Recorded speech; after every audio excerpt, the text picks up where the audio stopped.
I want to put a myth to bed. It's often said the body gives up long before the mind, but in reality, it's actually 180 from this. Your running performance is limited far more by your brain than your body. Studies show that during flow state, time perception changes, self-criticism disappears, and athletes can access up to 200 times more their normal physical capability, all while feeling less effort. I'll never forget the day I first realized I was experiencing this. It was day 7 of 10, running 300 miles across California from Newport Beach to Arizona. One moment I was struggling, and the next I covered 7 miles in what felt like minutes. The method I accidentally discovered that day became the foundation for the systematic approach I now use before every run to access that coveted state where effort gives way to effortless performance. Today I want to show you the tools that can help you drop into flow again and again.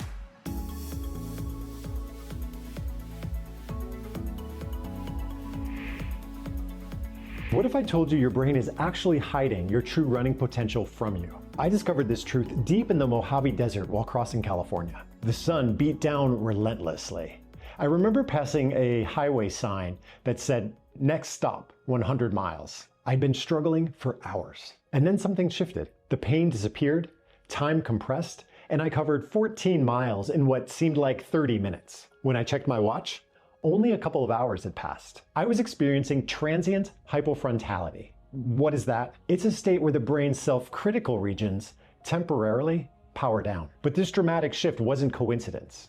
It's rooted in neuroscience. While my pace increased 20%, my perceived exertion dropped dramatically, like a switch had been flipped inside the brain. This contradiction fascinated me. Conventional exercise science suggests bodies have hard physical limits. Yet runners in flow states regularly access seemingly impossible energy reserves. How is this possible? During normal running, your prefrontal cortex, the part of the brain responsible for critical thinking, generates those familiar thoughts. This hurts. I should stop. I can't keep going. You know the thoughts I'm talking about. But during flow, brain activity in this region dramatically decreases. Self-doubt literally gets muted as your brain's protective mechanisms are bypassed, allowing access to physical reserves you normally can't tap into. Meanwhile, your brain releases a powerful chemical cocktail. While most associate runner's high with endorphins, newer research points to endocannabinoids as the main drivers. These natural compounds bind to the same receptors as THC in cannabis, creating a natural high while dramatically altering pain perception. The body still generates pain signals, but processes them as information rather than suffering. Recent data reveals that when we enter flow, brain patterns shift dramatically, showing increased collaboration between motor regions and sensory processing areas. It's a whole lot to understand, isn't it? We're going to get to how it applies in just a second. In the quest to understand flow, there's also been a newer, truly actionable discovery, a connection between running cadence and brainwave synchronization. It varies for each of us, but for me, when I maintain a specific cadence, say about 160 steps per minute, my brain more easily slips into these synchronized patterns associated with flow state. This brain state isn't random luck or exclusive to elite athletes. It can be systematically put into motion once you understand what your personal flow triggers are. Let's explore how to identify those triggers and unlock your optimal running state. One of the more interesting parts of my running journey, it's not the distances covered. It's understanding my flow triggers can be completely different from yours. While fundamentally our bodies are the same, slight variations can lead to entirely different results. At first, I spent months confused by this disconnect. During races, I'd consistently access flow state, feeling that incredible mental clarity and effortless movement. Yet during training runs, it often remained frustratingly elusive. I followed standard running advice from books, coaches, other online videos, but something wasn't clicking. While I'd listened to other runners talk about entering flow state during more technical trail sections, those same environments seemed to pull me out of rhythm. When they spoke about thriving during group runs filled with conversation, I'd find my focus scattered. While I enjoy running with friends, it's another kind of run for me, one where I fully expect not to drop into flow, and instead, focus more on the social time together. It became clear that generic running advice was actively blocking my personal flow state rather than facilitating it. Through plenty of research, books, and being a fan of both Mihai Csikszentmihalyi and Stephen Kotler,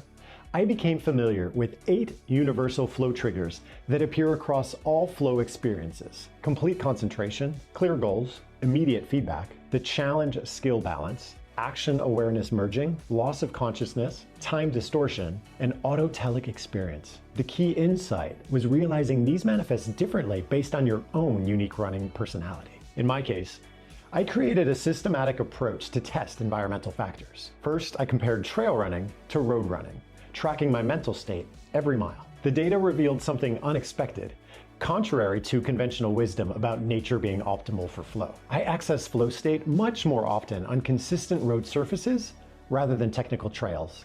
Show me a great road, concrete, pavement, and I will run for miles. The most surprising discovery came when I analyzed my timing data. Regardless of the total distance planned, my personal flow window consistently opens up about 23 minutes into a run, usually about 3 miles in. This revelation transformed my approach. I now structure warm-ups specifically to reach this threshold when I want to reach peak mental state. I tested music versus natural soundscapes, creating controlled experiments with different playlists, silent runs, podcasts, and audiobooks. My data shows trance and deep house music perfectly matches my optimal cadence, creating a synchronization effect that facilitates flow. Perhaps I'm biased. It's the music I love and enjoy the most. Looking back on my years, way before I was a runner, I can see myself dropping into flow state way back in the mid-late 90s when I was a raver kid, dancing for hours and hours.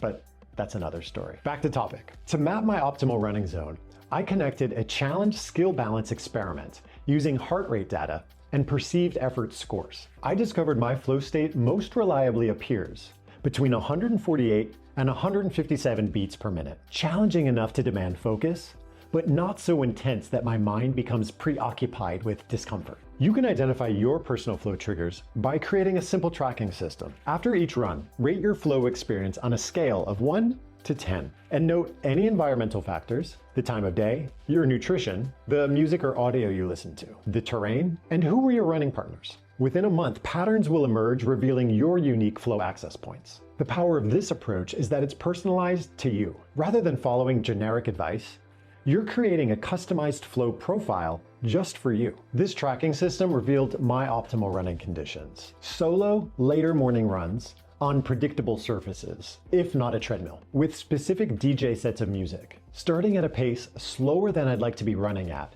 with an ever-increasing pace over each mile, hitting my flow window at precisely the right heart rate and timing. Now that you know how to identify your triggers, let's look at mindfulness techniques that can instantly deepen running flow. During a 50-mile race up in Moab, Utah, such an incredibly gorgeous place to run, I realized I'd been running for hours without a single negative thought. Mile 35 arrived, and I suddenly noticed I covered the last 12 miles in a mental state I can only describe as complete presence. This happened right after implementing a specific pre-run ritual I've been developing through weeks of trial and error. Most runners face predictable mental barriers that block flow state. The internal critic chatters about discomfort.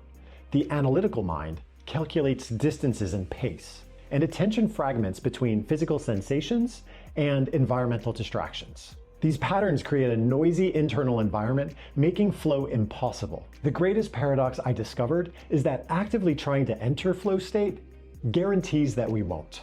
Flow requires letting go of control, something most of us runners struggle with. I experimented with breathing patterns until finding one that consistently triggered my flow state. This 4-2-4 pattern involves inhaling for 4 steps, holding for 2, then exhaling for 4. It acts like tuning your body's metronome, synchronizing to your running cadence. This creates what neuroscientists call entrainment, when multiple body systems operate in harmony. Traditional meditation focuses on stillness, but running is exactly the opposite. We are literally in movement. I adopted traditional meditation techniques by centering awareness on rhythmic foot strikes instead of my breath. This movement anchor creates additional focus while honoring the body's dynamic nature. For deeper flow access, I developed sensory rotation. What is this? Rather than fixating on body sensations, systematically shift attention between the different senses. Feel the air on your skin. Hear the sounds around you. What are the visual inputs you're getting? Then return to the body sensations. And do it all over again, in no specific order. This prevents mental fixation and enhances visualization techniques where we imagine energy flowing through our bodies with each breath. Many times, I intentionally take those longer, deep breaths during what could be a more difficult part of the run, picturing the breath fully entering my body and giving that breath a specific color. Today, maybe I'll pick blue. I'll take a series of breaths and seeing that blue completely engulf my body, my nose, my lungs, my legs. The language we use during running also significantly impacts flow. Recording my internal dialogue revealed that struggling runs consistently contain judgment words like should and hard, while flow runs use more process words like moving, feeling. Recently, I've been using a mantra. Simple. I am a runner. This is what I do. Mindfully, I repeat that over and over while smiling and allowing myself a little grace. It doesn't matter where I used to be or what version of myself I want to be 6 months out from now. What really matters is today, this moment. Shifting language from a performance critic to a much more gentle process observer transformed my experience entirely. Knowing these techniques and having the knowledge I now know, I can fully see why my first day on the sophomore cross-country team, it didn't work out so well for me. That first day of practice, we showed up. We shot a picture for the yearbook, and we started running. The coach was most definitely a performance critic, rather than one who encouraged us new runners to tap into flow with grace and intention. After a few minutes, I intentionally fell to the back of the pack, turned around, and ran home, ending my run and my career on the cross-country team. That was the last time I ran for fitness until about 15 years ago, a decades-long break. In my case, talking internally as a gentle process observer with kind but motivational language propels me much further than any critic can. Once your mind is set with the techniques that work for you, the next step is integrating them into a complete running routine that makes flow state consistently accessible. After dozens of running protocols, I finally discovered the exact sequence that reliably produces flow state for me in 9 out of 10 runs. This was not easy to perfect. The challenge was creating a routine that worked whether I was running in mountain trails in Colorado or the streets of Chicago. One of the things most people won't tell you is that conventional running advice actually prevents flow. Yes, you heard that right. It prevents flow. Static stretching activates the analytical mind too early. Traditional pacing strategies keep you focused on numbers rather than the experience. And standard hydration recommendations have you constantly checking your watch, all while disrupting your potential flow state. While we're at it, let me just say this. I love my fitness watches. I absolutely do. But all the data they give us, if we let it, all that data can own us and our feelings, rather than us using these watches as tools to further reach our potentials with joy. I mean, look, currently I'm using a Garmin and a Whoop. I love my data. I really do. But I'm also aware that the data can impact how my body feels rather than the other way around. There are mornings when I know I didn't get enough sleep and I'm advised not to exercise, but I feel strong. I feel energetic. Listen to your body more than you allow your routine to be dictated by your device. Yeah, I have feelings on the tech we use. Use it, but don't be owned by it. Returning to flow, my biggest breakthrough came with a simple 4-minute mental preparation sequence before each run. I stand still, close my eyes, and spend a minute on 4 sequential practices. Setting an intention that anchors my mind to the present. Conducting a quick body scan to identify tensions while dismissing any self-doubt. Visualizing effortless movement that primes my nervous system. And taking 10 deep breaths synchronized with gentle swaying. Added together, this routine consistently shifts my brain into a pre-flow state before I even take a single step. Then, that first mile is critical. I deliberately run slower than feels natural. This counterintuitive approach keeps my prefrontal cortex quiet during the crucial setup phase. Beyond the first mile, I implement flow stepping. In my case, I gradually increase intensity ever so slightly with each mile I run. Initially feeling that increased pace, but then relaxing into it, and then doing it again. Maybe you start with 2 to 3 minute small pace increments, followed by a 30-second slight reduction. Like climbing a gentle hill with refreshing plateaus, this creates a ladder that continuously refreshes the challenge skill balance. On the back end of a run, micro recovery intervals, brief 30-second periods of slightly reduced effort, say every 7 to 9 minutes, can significantly extend flow state. These tiny breaks function as mental reset points without breaking immersion.